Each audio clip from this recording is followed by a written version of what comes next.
عبداللہ ابن مسعود ہے، رسالت مآب کے پاس آتے ہیں اور کہتے ہیں ارنی الحق، مجھے حق دکھائیے۔ امام نے کہا تیرے لیے حق دیکھنا ممکن نہیں ہے۔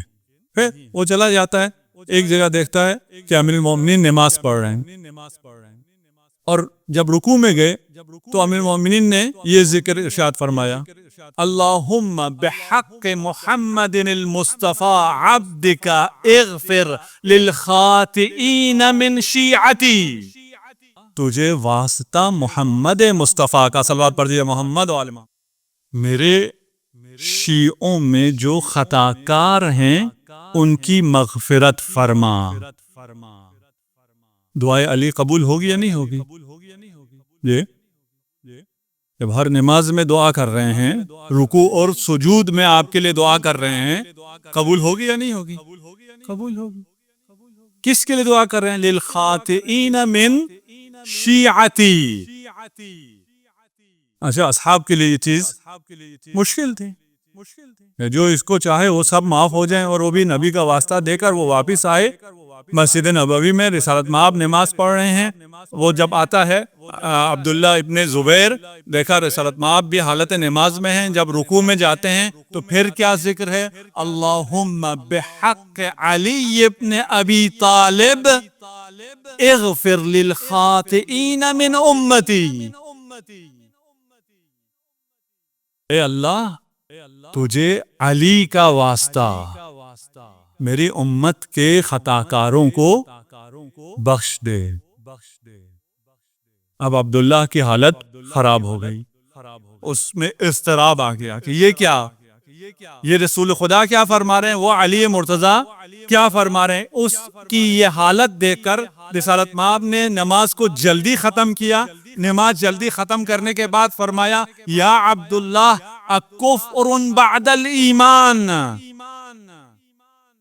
تو ایمان لانے کے بعد کفر کر رہا ہے، پریشان کیوں ہو گیا ہے؟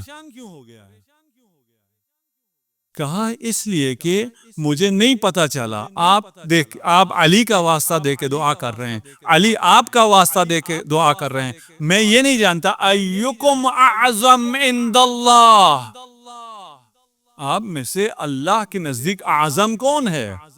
یہ کیا ہو رہا ہے، میں سمجھ ہی نہیں پایا۔ کہا آؤ ادھر آ کر میرے پاس بیٹھو۔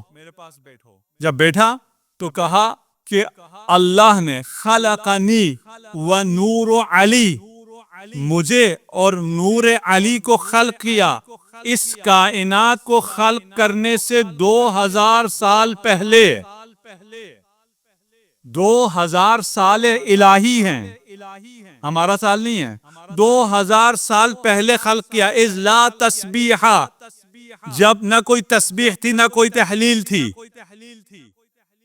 ففتق نوری وخلق منہ السماوات والارض، اس کے بعد میرا نور فتح ہوا، میرا نور پھوٹا، میرا نور بینگ ہوا، اس بینگ سے ایک بگ بینگ وجود میں آیا، اس سے آسمان و زمین وجود میں آئے،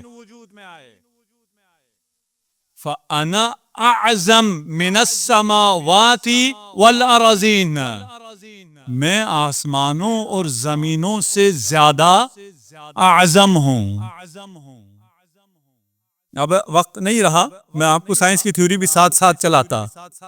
بگ بینگ والے کیا کہتے ہیں؟ کچھ بھی نہیں تھا، لیکن ایک نقطہ تھا، نقطہ بھی نہیں کہتے، کوئی چیز تھی جو بینگ ہوئی ہے، تو کوئی چیز تو تھی نا، کوئی چیز تھی، وہ ایک خاص ٹمپریچر پہ ایک خاص مقام پہ پہنچا، وہاں بینگ ہوا ہے، اس بینگ کے اسی نقطے کے اندر یہ تمام کائنات اسی کے اندر تھی، فَفَتَقَ مِن نُورِي السماوات والارضین، یہ سارے آسمان و زمین اسی بینگ سے پیدا ہوئے۔ وفتق نور علی ابن ابی طالب، ایک اور بینگ ہوا ہے، وخلق منہ العرش والکرسی، یہ بینگ ابھی سائنٹسٹ کو نہیں ملا ہے، کیونکہ یہ اس دنیا میں، اس کائنات میں نہیں ہوا ہے۔ پہلے بینگ سے زمین و آسمان خلق ہوا ہے، دوسرے بینگ سے عرش اور کرسی خلق ہوئی ہے۔ وعلی اعظم من العرش والکرسی، علی کرسی اور عرش سے اعظم ہے۔ اچھا، آپ کچھ لوگوں کو مشکل ہو جائے گی علی کو اعظم کہہ دیا، آپ خود کیا کہتے ہیں؟ یہ جملہ غلط ہے، لیکن ہم سب کہتے ہیں انسان اشرف المخلوقات ہے، اپنے آپ کو اشرف المخلوقات۔ اشرف المخلوقات کا پتہ کیا مطلب ہے؟ قرآن سے بھی افضل مخلوق، عرش سے بھی افضل مخلوق، کرسی سے بھی افضل مخلوق، وہ سب بھی مخلوق ہے، ان سب سے میں افضل ہوں؟ نہیں، میں کہاں افضل ہوں؟ ان سب سے کون افضل ہے؟ محمد و علی صلوات پڑھ دیجئے، محمد و علی۔ میں تھوڑا مختصر کر دوں، اور یہ کیوں بیان کر رہا ہوں؟ تاکہ تھوڑا سا سکون میں آ جائیں۔ سکون کہاں سے آئے گا؟ ہم نے کہا نرمی بھی ہے، سختی بھی ہے، سمجھنا ہے، سمجھنے کے بعد سمجھنے میں کوئی گنجائش نہیں، عقائد ویژن بالکل کلیئر ہونا چاہیے، ورلڈ ویو بالکل کلیئر ہونا چاہیے، وہاں کوئی چھوٹی سی بھی کوئی گنجائش نہیں ہے کسی چیز کو ادھر ادھر کرنے کی۔ اس لیے اس کو مستند ترین جگہ سے لینا ہے، اس کو صحیح لینے کے بعد صحیح راستے پر چلتے ہوئے انسان ہے، غلطیاں ہو جائیں گی، خاطئین کے لیے محمد و علی ہیں، ہمارے لیے دعا گو ہیں، ان کی دعائیں ہمارے ساتھ ہیں، ان کے استغفار ہمارے ساتھ ہیں۔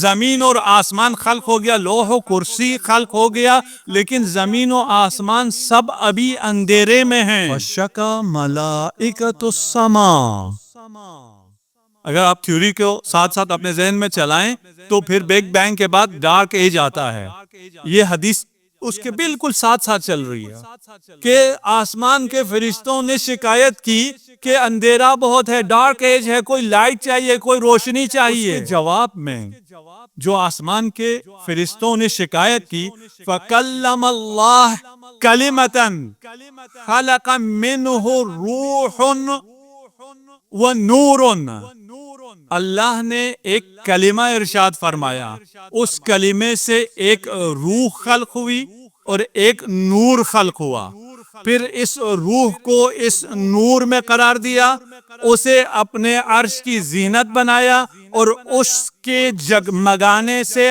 آسمان و زمین میں روشنی پھیل گئی، کائنات میں ڈارک ایج کا خاتمہ ہوا۔ وَهِيَ نُورُ فاطمۃ الزہراء سلام اللہ علیہا، یہ نور زہرا سلام اللہ علیہا ہے۔ اور زہرا اس لیے کہتے ہیں کہ تمام آسمان و زمین میں جتنا یہ نور ہے، یہ نور عظمت خدا ہے، نور عظمت خدا کلمات اللہ میں روح بنا اور نور بنا، اس کو خدا نے مشکات میں قرار دیا، اس مشکات کو اپنے عرش کی زینت بنایا، وہاں سے اس نور زہرا نے تمام اور عالم کو روشن کیا، اس لیے سمیت زہرا، جناب سیدہ کو اس لیے زہرا کہا جاتا ہے کہ آپ کے نور سے یہ تمام آسمان و زمین جگمگا رہا ہے۔ اللہ نور السماوات والارض، یہ نور عظمت الہی فاطمۃ الزہرا سلام اللہ علیہا ہے۔ صلوات پڑھیے۔